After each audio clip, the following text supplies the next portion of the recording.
ఓం శ్రీ గురుభ్యో నమ. ఓం శ్రీ సరస్వత్యై నమ. ఏవిపి సుబ్బారావు గారి ఆధ్యాత్మిక బృందం వారి సౌజన్యంతో మాఘపురాణం 11వ అధ్యాయము. భీముని ఏకాదశి వ్రతము. సంవత్సరములో వచ్చు 12 మాసములలోనూ మాఘమాసము అతి ప్రశస్తమైనది. అటువంటి మాఘమాసములో నదిలో గాని, నది లేని చోట తటాకమందు గాని, తటాకము కూడా అందుబాటులో లేని ఎడల నూతి వద్ద గాని స్నానము చేసినచో పాపములన్నీయూ హరించిపోవును. పూర్వం అనంతుడను విప్రపుంగవుడు యమునా నదీ తీరమందున్న అగ్రహారములో నివసించుచుండెను.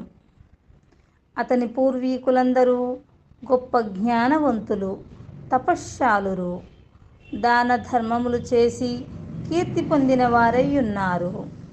అతడు చిన్నతనములో గడుసరి, వెంకివాడు. అతడు తల్లిదండ్రుల భయభక్తుల వలన కొంతవరకు మాత్రమే విద్య నేర్చుకొనెను. దుష్ట సహవాసమును చేసి అనేక దుర్గుణములు కలవాడయ్యెను.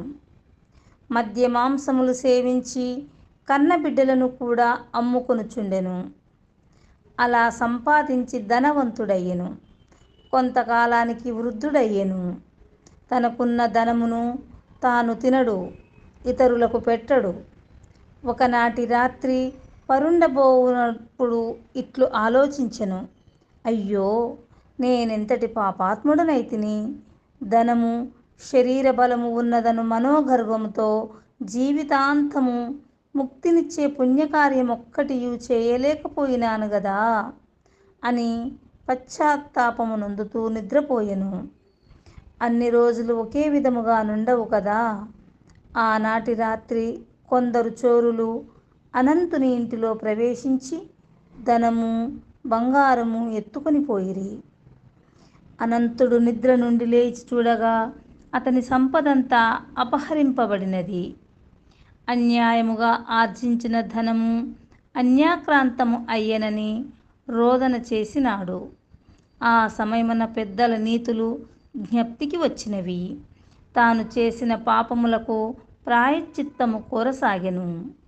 ఆ సమయముననే మాఘమాసము నడుచుచున్నందున యమునా నదికి వెళ్ళి స్నానమాడెను.